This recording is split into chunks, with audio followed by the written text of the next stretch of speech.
kong puno ng saya,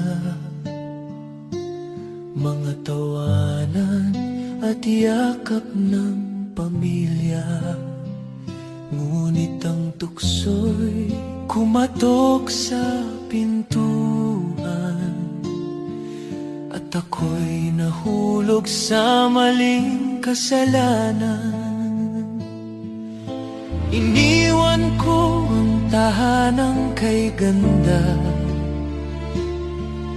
para sa init ng bisig na akala'y tama. Ang akala ko'y pag-ibig na wagas, yun pala